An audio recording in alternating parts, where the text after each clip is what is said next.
let's start officially. Let's start with you, Michael Seymour Blake. No, this is my show. You don't get to take over. But I don't understand what your show is. I don't either. Listen, so just state your name, something about you, whether it's a job, hobby, whatever. And then have you ever been attacked by an animal?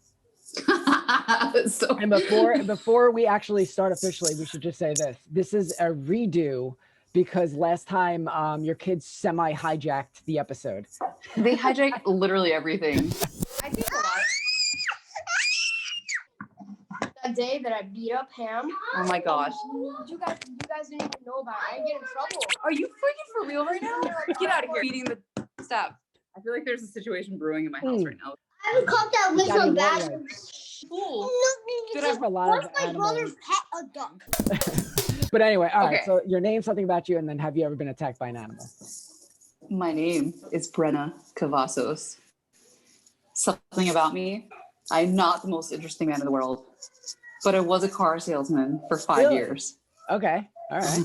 So let's talk about this animal thing. Like I've been, and I told you last time, okay, that I've been attacked by several. Yeah.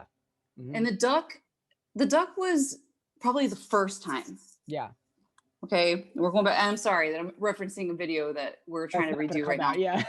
But like, here's the thing. Like I got attacked by a duck and that was very impactful in my life. I am still scared of ducks, but also kind of love them. So, but the thing is, so I was worried that I had a scar from the duck that bit me back in the day. Yeah.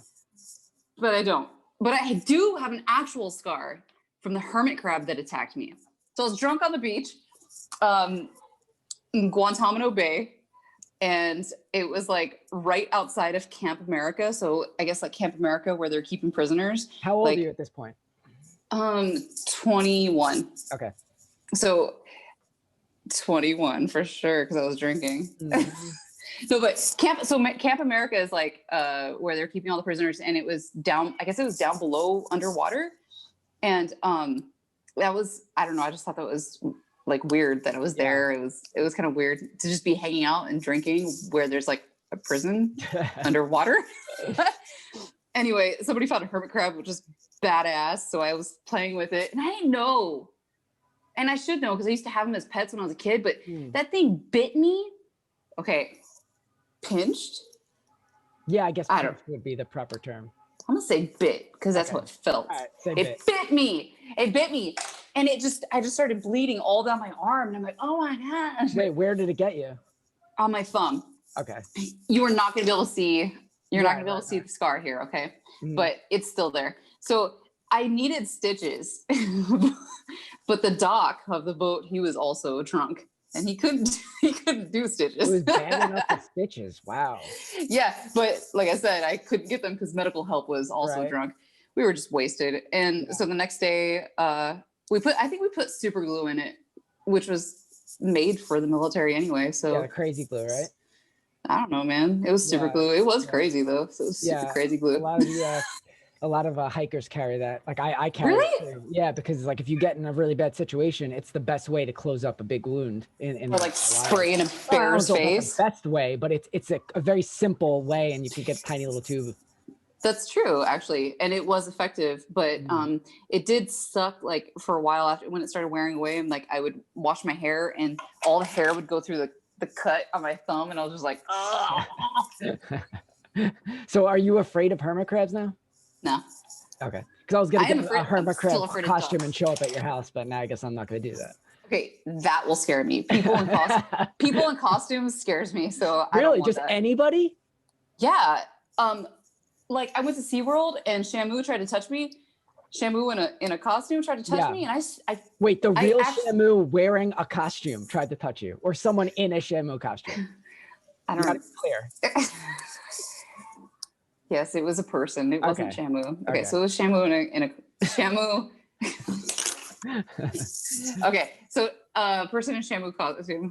I wanted my child to take a picture with him, but then he put his arm around me, and I was like, ah! You just never go out on Halloween? No, I love Halloween. I'm always in a costume on Halloween. This makes no sense.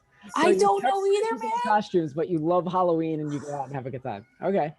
Why is my baby crying? Can you hear the baby crying? Vaguely. That's what's wonderful about the headphones. I can also vaguely hear her. Oh God.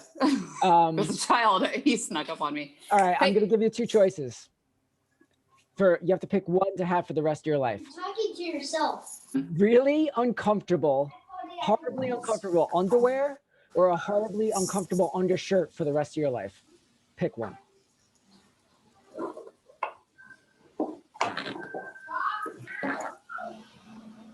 Okay, wait. Horribly uncomfortable underwear Yep. or a horribly uncomfortable undershirt? That's right. For the You rest know of what? your life. Easy. Undershirt, because I don't wear undershirts anymore. Okay, I'll give you that one. That was a little Thank you. corny way out, but I'll give you. I can't. That's not even fair. Why would you give somebody that for the rest of their lives? Do you do any impressions? I do. All right, give me one. I will give you one. Well, let me show. No, you can't show Michael Seymour Blake anything until I tell you it's time. Okay? Unless it's a bag of money, I don't want to see it. Have you seen Hubie Doobie? Ow. No, I haven't. Are you okay? Yeah, I have not. I don't know what a Hoobie Doobie is. What if I do the impression and it doesn't come out right, and then you make fun of me for the rest of my life? Well, since I don't know what it is, I don't think I can make fun of you because I won't be able to. Wait, Hubie. It's gonna be no. It's Dan. I'm gonna do Dan Aykroyd talking about Okay. vodka. Okay, go. So we take the vodka, okay, and we pour it over Herkimer diamonds, all right? And you don't think that we can get diamonds in Texas, but that's where they came from. They came from Texas. So that's why our vodka tastes the way that it does. Great. I love it. I love how you did like the deep cut of like the current Dan Aykroyd talking about his vodka company. I love it. Dude, his vodka's awesome. Have you ever had it? No, I'm not a huge drinker. It's okay. But when I do, I it's am a usually, huge sour drinker. beer. That's pretty much it. But I do know I have heard an interview about him talking about that shit. So it's very well done. Did you like it? Yeah, Was it good? great. Was it good? Great. It was great. Okay, I do that for my brother, and he stopped me. He goes, "Hold up, did my sister just do the most perfect impression in North America of Dan Aykroyd?" I love how he has like the vodka like pouring over some diamond shit. He's like, yeah, I don't know exactly what it does, but it like imbue it with something. Yeah, and then they I don't know throw anything away the about diamond. that. They throw away the diamonds. What? Did you know that? No. Yeah. Oh, like Yes! this is used up now. That's it. Yeah. So we buy blood diamonds for our lovers, and we throw away the Herkimer diamonds for vodka. Like, All give me a right. Herkimer diamond ring that's been vodka infused or whatever. That's what I need. All right. Is there a word you always forget the definition of, or is there a word you use too much and you know it? Pick one. Okay. Can I use cuss words? No to both of those. That's it. That's it. You don't use a word too much, and you don't forget a definition of a word. All right. To be honest, I do use the F word too much. Okay. So do I used the MF word too much. Okay. Uh, I'll accept those. I do the same. I mean, I say fuck all the time, and all the fucking time. I'm trying to stop myself, and it's I very am too. so part mean, of how I talk. I agree, and you're not even a sailor. So, well, maybe Yeah. are you a sailor? Well, I'll get into that when you interview me. Well, I mean, I don't know. Maybe you are a sailor. I just feel like It's very I possible. didn't used to cuss, and then all of a sudden, like my life became just cuss words. Yep. Mhm. Like what I the? mean, I curse for a long fucking- time now, but Actually, I can't even use. Sometimes they come out and the kids hear me, and they, like my oldest one, will just crack up. He's like, "How many did you just use?" And I'm like, "You didn't hear that. I'm sorry, Shikaka." I jump around Like- from frig to frick to fuck. It just all interchangeable, and I can't control when I say which one. It just comes out. That's actually a natural progression. It's sort of like going from like pot to coke to crack. Wow, that's a controversial opinion No? right there. A lot of pot smokers would be pissed. Like, it's not a gateway drug. How dare you? It's how many pots have you smoking? What are you doing back there? There's a baby trying to read. Tell me a little bit about Mothers of Mass Destruction for the second time. Shit, I forgot to give you I got busy. I was gonna write a really a response. It's better if it's just from the gut. It's imperfect. It doesn't matter.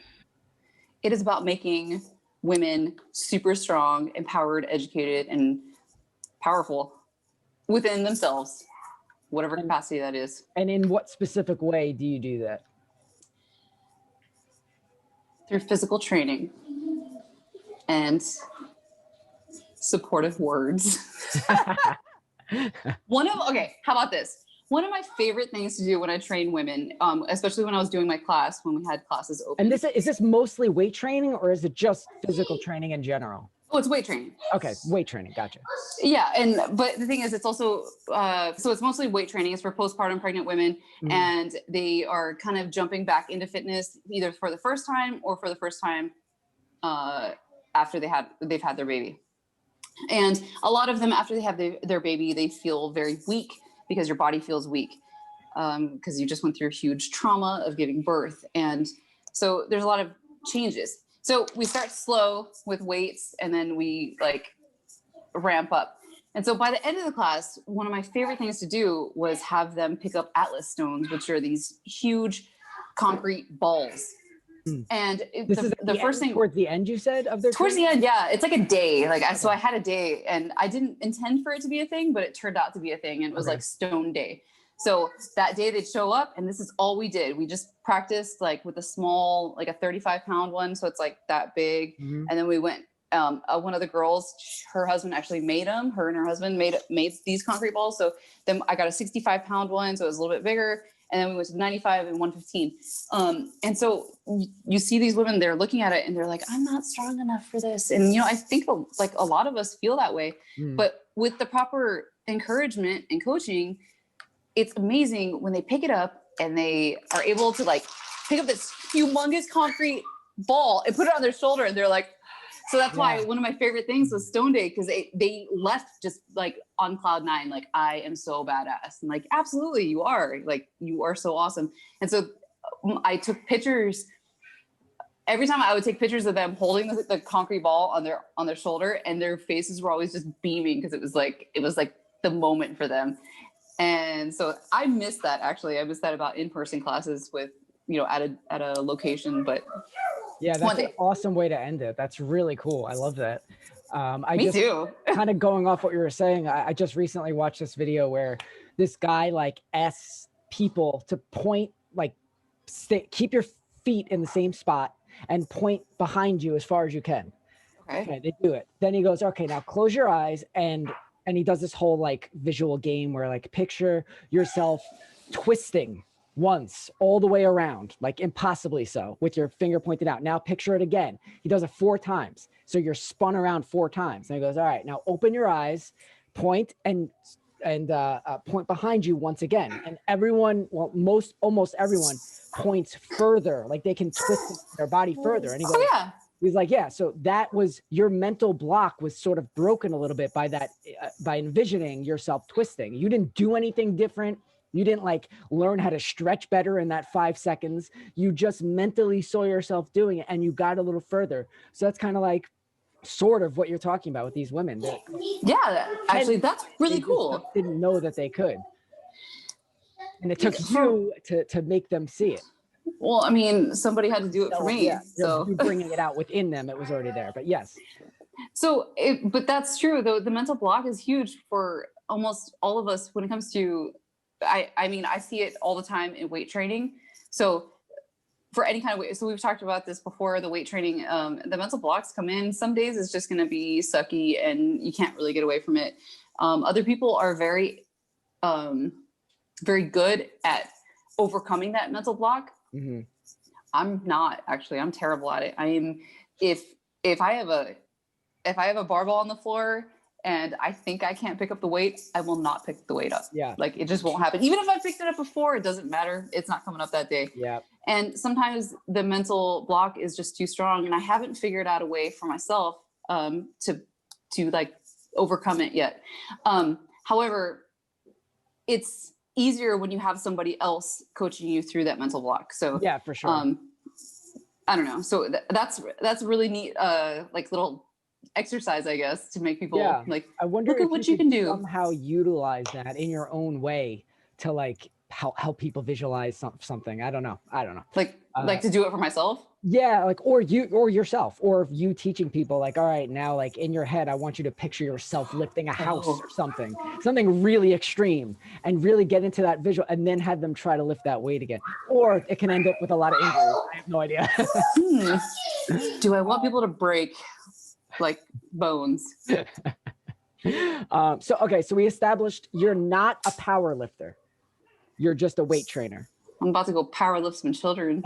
No, I am not a power lifter. What is the most amount of weight you've ever lifted? That's embarrassing. Don't make me tell everybody. Is that bad? 230 pounds. I mean, I don't know shit, but that sounds good to me. It's not. I mean, honestly, it's like amateur. I'm just an amateur, Yeah, so it's amateur hour stuff. Okay. What would you have to lift in order to make yourself be like, oh shit, that was intense? If I lifted, which I will do it. Okay. When I get to the 300 club, I'm gonna feel pretty good. What was your last breakthrough? Okay, so I'm in a rebuilding phase right now since I had a baby and I was nursing and things like that. And that's part of what I do is help women rebuild. And you can't just jump into weightlifting right after you have the baby. Right. There's a lot of things that have to happen. And of course I had some health issues. So right now I'm rebuilding, and I think I can deadlift 200 pounds. So if I'm doing consistent training, and eating good, which is very hard for me, to like eat adequate. I don't know. I can see myself getting there maybe next year. I don't know. Maybe I'll hire a coach or something.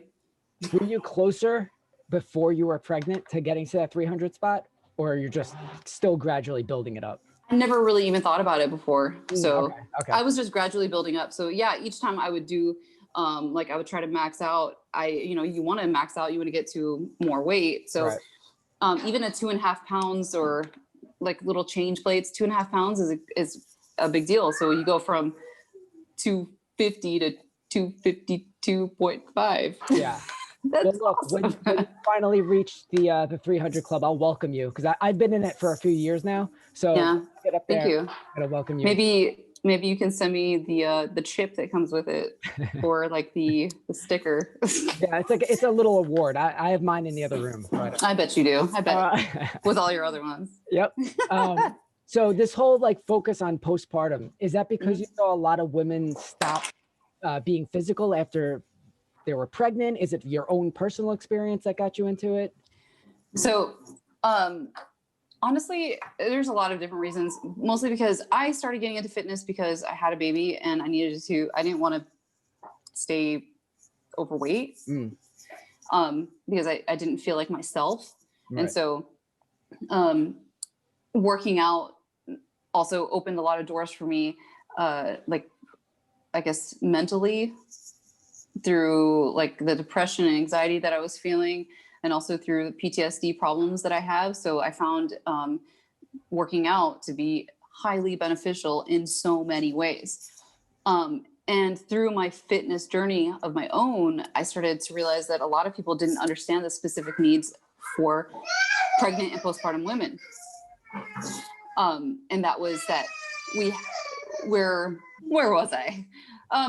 But so coaches don't understand, or a lot of coaches, a lot of people in gyms don't understand the specific needs of women after they have a baby. And that is like, you cannot just go in at 6 weeks postpartum and start doing all the things that you were doing before, because it's not going to work. You also can't jump in 6 weeks postpartum and think that you're going to be able to do a sit-up, because your ab muscle is just, also we have a unique pelvic floor system of like lots of different muscles. So we have to help the female athletes train specifically to protect those areas of her body. So the abdominal, like the whole abdominal cavity, and then and the pelvic floor. So this was something you noticed was like lacking generally? Yeah. Okay. I noticed because people, I had a coach once, like I was standing there and I was standing there kind of like with my butt sticking out kind of. Mm. And it was probably about a year after I had my second son, and the coach said something like, stop sticking your butt out. And then I was thinking to myself, like, maybe I'm standing like this because I got used to standing like this when I was pregnant. And I remember saying that like as like kind of a thought.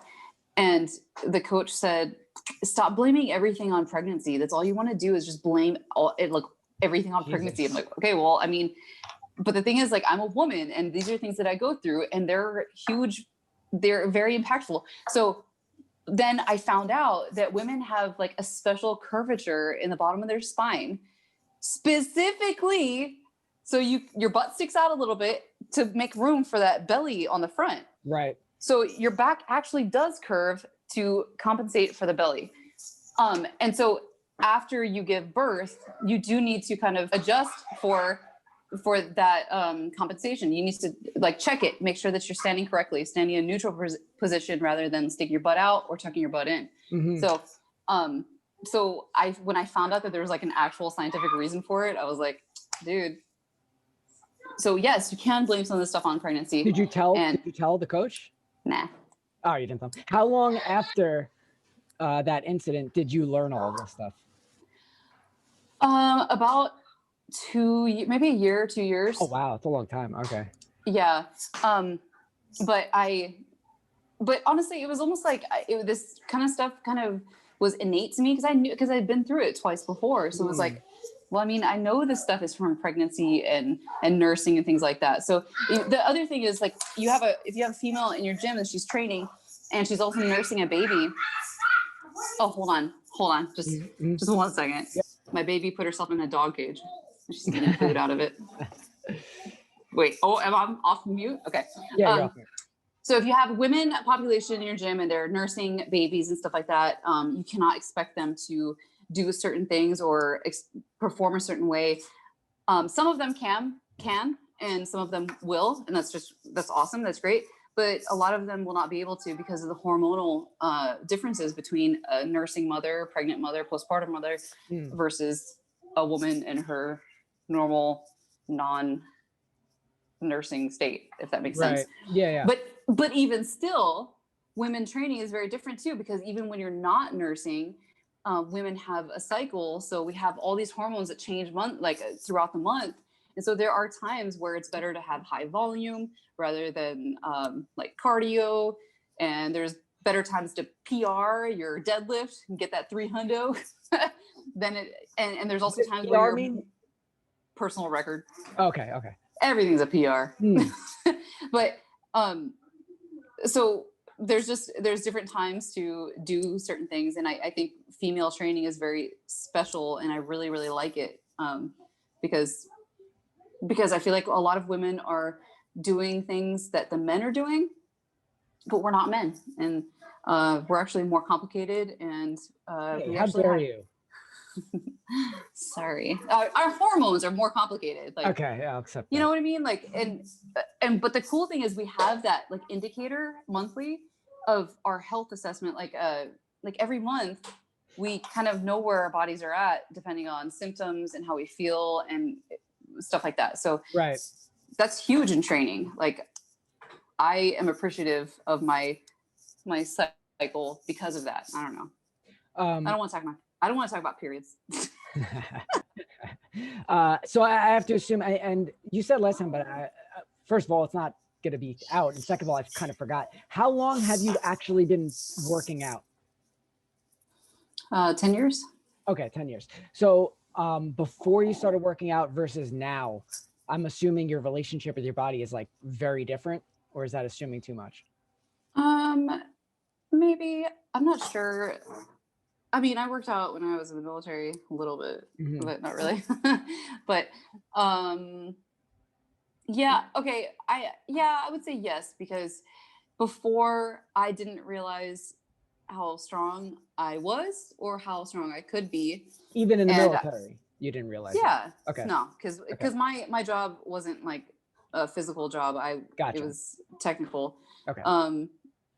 So anyway, so now it's like I love being able to be healthy, strong, and capable. And now that doesn't mean that I don't have typical, well, I would say typical, I guess I still have problems like a lot of us do with body image issues. You know, it's difficult to go through a change like pregnancy 3 times. You know, it takes a toll on your body, and it does take a toll on your mind as well if you don't get that in check. So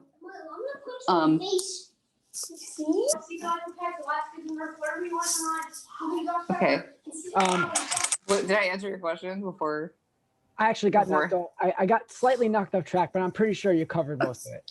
Sorry. That's okay. As a coach, have you seen anyone? So this Mothers of Mass Destruction, it's like a program, right? You sign up for it, or how does it work? Well,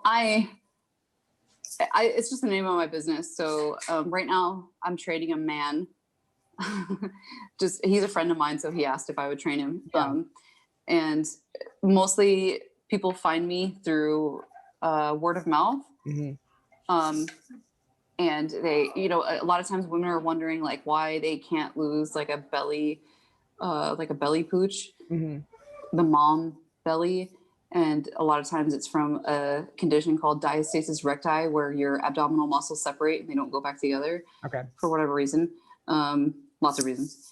And there's that. And then other people are having trouble because they pee every time they do a workout. So I've had people call or message me like, hey, I saw you post about this. So can you help me? Or what do you do? And then I tell them and they're like, okay, can you help me with this?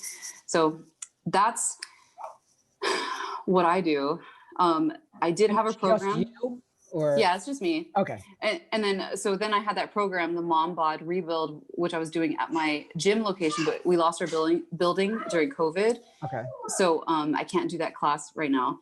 And that was a small class, like a small group. It was almost like a strength and conditioning for the women, but also it turned into this amazing like little support group for each of the women. I think I had I had 5 spots. I had 4 women, and then I had 5. But each time they became very close and shared things about babies and like shared like baby stuff recommendations. And it became really interesting how people connected. Yeah. And also like they would come in and maybe one of the moms didn't get enough sleep the night before because her baby was up all night. And it was very like the women were super understanding to each other. So it was like they created a little tribe. Yeah. And then when one would be doing a workout, I remember the tire flip day, like I had some girl, one of the girls, women, she was flipping the tire and her baby was crying. And then I turned around and I saw the other 2 moms like distracting the baby and playing with the baby so the baby wouldn't cry and the mom wouldn't get distracted. And I'm like, that's so awesome. Like they were taking care of each other and getting it all done. So it was really cool. Have you ever read the book Tribe by Sebastian Junger? I think that's it. I have. I don't know if he's controversial or anything, or if he's canceled, but the book itself, I remember very much enjoying. And it's kind of like what you're saying, kind of goes along with it. Yeah, I remember hearing about that book from a lot of veterans because they were like, I guess because he was a war journalist, I'm pretty sure. So he spent a lot of time. Oh, okay. I'm pretty sure. I didn't know that. Well, yeah. So, I mean, we need this. Like we need our tribes. Whether he did anything outside of this or not, I don't know. But the book itself, maybe there was like a part or 2 that I could see some people having an issue with. But in general, I feel like it has a lot for everybody to get into. It's really short. But yeah, it was short. I actually, for some reason, I cannot remember a lot of it. I just remember it was really good. So well, I'm sorry, we can't have a discussion about it. I'm like, do you take any supplements that have no proven official benefits, but you just feel like they work somehow? Wait, no official benefits? Yeah, like there's not like the FDA didn't endorse it or something, but it's like, oh, this seems to do something for me. Yeah, so I actually take more supplements than anything else. I only take 1 prescription medication officially every day. And that's for anxiety that I just have no control over right now. Okay. or ever. So, but aside from that, I take fish oil, and I take magnesium, and I take vitamin D, and I take I take very specific ones for health and wellness. And then the ones that are not like they're all anecdotal claims, I guess, is apple cider vinegar, and a new vitamin called Flow. Okay. For women. And that's like these like different herbal things in a gummy form. It's delicious. I want to eat them all. And it's for your cycle. So now, do you think that if you were just on whatever anxiety medication you're on, right, and you stopped all of these other things, that it would impact you greatly?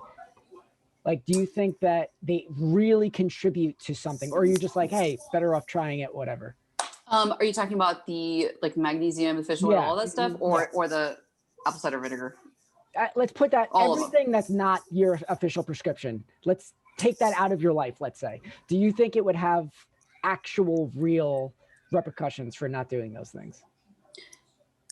Yes. Okay. So you think there's like a physical thing happen? I mean, I don't know. I'm just asking you. I have no theory. Yeah. Well, so yes, because I know I don't eat any fish. I do not. So I do not get DHA or EPA from anything else. Okay. Unless it's put into something, which I think is gross. So I think the fish oil capsules are gross. So I take them right before I sleep, so I just don't experience them. So I feel like I have to get that, because that's like one of the most important things. If you eat seafood, then who cares? Do your thing. Yeah. But I don't. Magnesium, I think, is one of the most underrated things that everybody should be taking, because it helps with so much. And I think it helps with anxiety as well, but it helps with sleeping. It helps with like your bowels. It helps with migraines. It helps with tons of stuff. Take it daily, magnesium? Okay. I think every day. And and then vitamin D, it's just like, I feel like a lot of people don't make any jokes when I say vitamin D, but like vitamin D, everybody needs it and they need more of it.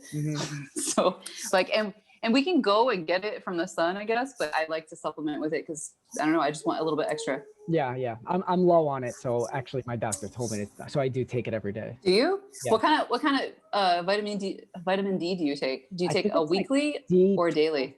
Something. I don't know exactly what it is. I take it every day though. Oh, okay. It's not like an extremely high. I think it might be 1,000 or 2,000 IUs or whatever it's called. I don't know. Yeah. So that's what I take. I don't know. Well, okay, that's good. I'm glad you're taking it, because I guess being in an apartment or working inside can be a problem. Right. Yeah. And plus, I'm on a lot of the topical acne medication I have makes me more sensitive to the sun. So I have to make sure like I take on sunscreen. Milo. I'm just so lazy about it. Hold on a second. You're lazy about sunscreen? Yeah. Like I just don't feel like going out there sometimes. So I just take the just to cover my ass. That's actually funny. I'm super lazy about sunscreen also. Yeah. Hang on. I'm going to yell really quick. All right. I'm going to read two articles and then ask you a question. And the first one, bear with me. It's a little bit corny, but I'm going to ask it anyway. Milo. I'm sorry. That's okay. Milo. I'm going to do Milo. I just say it randomly. Milo. Hold on. Don't read them yet. Okay. So here's the article. Again, bear with me. It's kind of a corny one, but I'm going to ask it. Scientists discover bizarre hell planet. Hell planet? Where it rains rocks and oceans are made of lava. Wow. So here's my question. If your heart was a planet, how would it be described?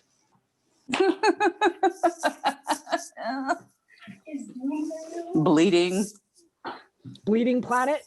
Bleeding black lava. Okay. Bleeding black lava planet. That's fine.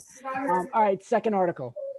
Black leopard mauls Florida man who paid $150 to have full contact experience. For real? So here's my question. How much would I pay? No. Can you name a time where you walked into a precarious situation that turned out to be pretty much as expected? Like it went wrong and you kind of knew it was probably going to go wrong, but you did it anyway. And it ended up going really wrong. If you can't think of anything, that's fine. I can't think of anything. Okay, that's. But I mean, I never paid for that. Well, okay, alternate question. Would you pay to be mauled by a panther? By a leopard? No. Okay. I mean, I can't even pretend to say yes because it's the stupidest thing I've ever heard. Like what kind of? I don't think I actually wanted to be mauled, to be fair, but I'd pay $200 to be mauled. Just to have, would you? Would you pay like $200 to go fight a kangaroo? Like, come on, the kangaroo's gonna kick your ass. You know it. It's a great story though. If you. I mean, okay, if I knew that I wasn't gonna die. Yeah, and let's say it was not going to be harmed, the leopard. Oh, you care about that? Okay. Yeah. It's not like a Harambe thing where we're gonna shoot the animal also. Yeah. We gotta have this leopard live and be like fine. Okay, fine. If I knew there was gonna be no brain damage, no permanent body damage to myself, and I was talking about kangaroos, you're talking about leopards. Is there a leopard there right now? Is that what's happening? That's yes. What is she? What kind of animal is she? Oh, she's a zebra. She's a unicorn. She's mad. She wants to be on the computer too, though. See this? She took away my little fidgeting thing, and she's like on her computer. Here, do that. All right, so I'm gonna count this as you would, as long as you could be fairly all right. You'd be like, all right, I'll get mauled. I'll fight a kangaroo. I'm not gonna get mauled. Okay, you'll fight a kangaroo. Got it. Okay. Kangaroo's gonna beat me down though.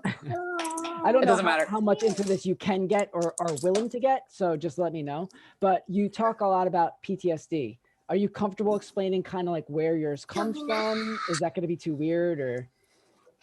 And yeah, totally fine. But get past it. I do have. I literally just got surrounded by children. As this question comes, yeah. I know, and this is a very important thing because we discussed PTSD, and I don't know. I think this is a huge topic, and in fact, a lot of things that you talked about, I would actually love to talk to you more about because it is such an important thing. But right now, it's probably going to be different. Right now, as I'm surrounded by all my children. Now, I'm going to tell you why. Because as my children know that I have post-traumatic stress, because I talked to my older son about it. Be quiet, please, for right now. But but also we don't really talk about, we haven't talked about like where it comes from yet. It's a military and like it's a military connected thing. Okay. But that is something that I don't feel comfortable sharing right now in current company. Okay, so that's just because of the ages and the extreme nature of it. So anyway, but yes, I do talk a lot about PTSD because PTSD is something that so many of us struggle with inside and outside the military. However, I do find that military trauma is different in a way than like civilian trauma, and I think it has to do with like the camaraderie and the people and things like that. So there's like a difference, but also it's very similar. So right. I don't know. That's a weird answer. No, I understand what you're sort of saying. Not say too much. I think you'll be able to answer this, but maybe not. Is there something about PTSD that you wish you knew earlier on? Yes. Okay. Would you be able to explain? There are a million things that I wish I knew. Let's just pick one. Okay. Well, I wish that I knew that PTSD was something that I'm not going to be able to cure. Okay. That I'm not going to be able to cure it and get rid of it. And I wish that somebody had told me it's better to manage it and manage it well rather than try to search for the cure to it. Right. That's actually really interesting. So like you wish someone said like, look, so you think if someone came to you in the beginning when you started having these symptoms or however it manifested, that if someone said, you are never going to be rid of this, but you can manage it, that it would significantly have pushed you forward faster. Yeah, because I feel like I tried to fix myself in so many different ways. Like I wanted to be a better mom and a better wife and a better everything, and then I felt like A better friend to me. yeah, to you, that $2,000 you asked for. I mean, if I didn't have this PTSD and this hadn't happened to me, I would have sent it to you. But I think in my search for healing that I thought that I could rid myself of it truly. Like it would just be, I could just get it done, be done with it. Right. And if I had just accepted it for what it is, actually when I did accept it for what it is, it started to become easier to manage. Like, so when I started to feel certain things, it's like, that's okay. Right. It's just the way things are now. Yeah, it kind of goes. Have you ever seen Babadook, the movie? No. Okay, I mean, I guess it's I'm old scared. enough to not have to worry about spoilers, but we'll just say it. To me, it's a lot about recognizing that some things are just never going to go away, but they are manageable. So that's kind of, I would highly suggest if you are able to, if you could stomach it. I don't know how you are with horror movies. It's really How bad is it? It's not gory or anything like that. I love the movie, and it does sort of deal with some of the things you're talking about. So will it scar my children? I'm so bad with kid stuff. I just Okay. I want to hear it. Because my Scar older son, probably not. But how old is your youngest? Just not the baby. he's 5. I'm not gonna let him watch it. Okay, He's scared yeah. of a lot of stuff. Okay. I mean, Don't laugh at like I said, that. like if I had kids, maybe I would let them. Like I said, it doesn't go. It's not like you're gonna show them The Exorcist or something. Take my word for it. I don't know what I'm talking about. We were talking about watching that the other day.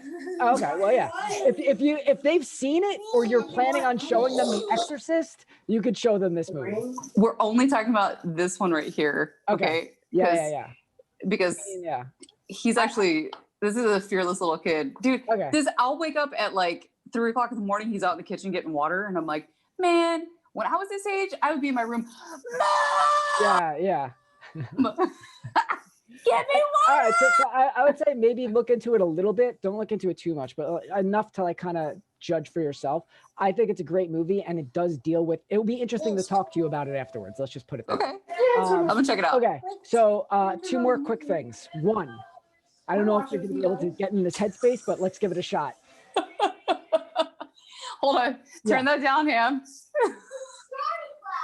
Just turn it down. All right, I'm here. We'll see if you can get in this headspace. We'll see what try it. happens. Okay, give yourself like a few seconds to breathe for a second and think. And I want you to think about a scene in your mind where you feel totally comfortable, confident, and content. Just like give yourself a second to like whatever pops in your head. What popped in your head? What was going on in the scene? I am sitting on the couch watching a movie. Okay, that's perfect. Are you by yourself? No, with everybody. Okay. My like my kids and my husband. Okay, perfect. Finished. Last question. Can you give one piece of workout advice? Maybe something not so obvious. Rest days are extremely important. Okay, good. Rest is more important than grinding all day, every day. Grinding. And I feel like that could be applied to a lot of things. That's good. Yeah, totally. People overwork themselves and then they get burnt out and then they get hurt. And that can be applied to a lot of things. Right. She needs rest. Where can people follow you? Mother of Mass Destruction on Instagram. Okay. Or if they just want a dead Instagram account where I barely post, they can go to Mothers of Mass Destruction. That's on what I Instagram. prefer, dead Instagram accounts. There you go. All right, thanks so much. Thank you, Michael Seymour Blake. Tell everyone I said bye. I will, absolutely. After I beat them. Okay, bye. Bye.